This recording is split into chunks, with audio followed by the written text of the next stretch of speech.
people are cloning their pets, here's why it's wrong. Most of us know the pain of losing a pet. So the idea of creating another identical version of them before they leave us sounds incredibly appealing.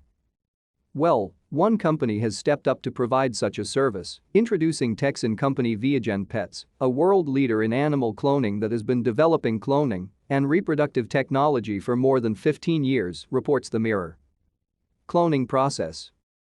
ViaGen Pets creates an identical twin of the donor pet by using a tissue sample from the original animal.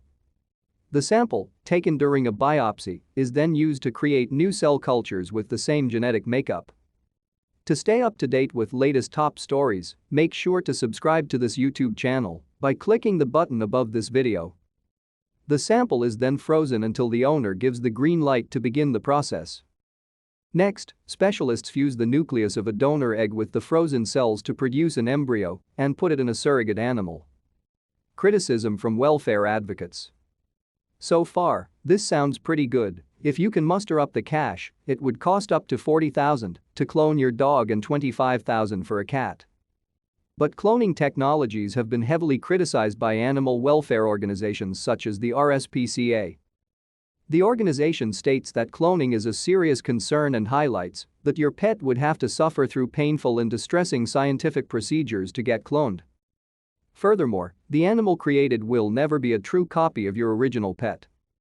An RSPCA statement reads, "Cloning techniques are used to try to produce exact copies of a particular animal." The use of cloning technology is often justified by statements that the research could lead to cheaper methods of producing medical treatments and food products. Cloning never creates a true copy of the original animal. All animals are individuals with their own personalities. Cloned animals prone to disease.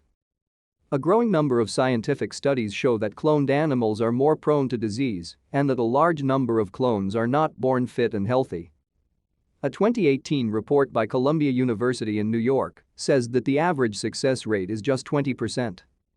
This means that you would need numerous surrogate mums to allow for multiple attempts.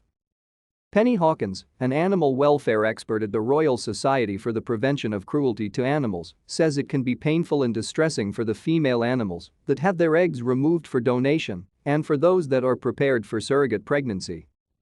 Dr.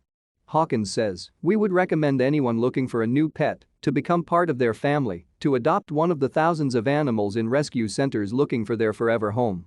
Why not rescue instead?"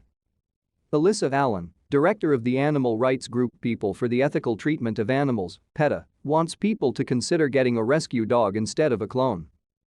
Animals' personalities, quirks, and very essence simply cannot be replicated, she says. And when you consider that millions of wonderful, adoptable dogs and cats are languishing in animal shelters every year or dying in terrifying ways after being abandoned, you realize that cloning adds to the homeless animal overpopulation crisis. PETA encourages anyone looking to bring another animal companion into their life to adopt from their local shelter instead of fueling cloning, a cruel money-making fad.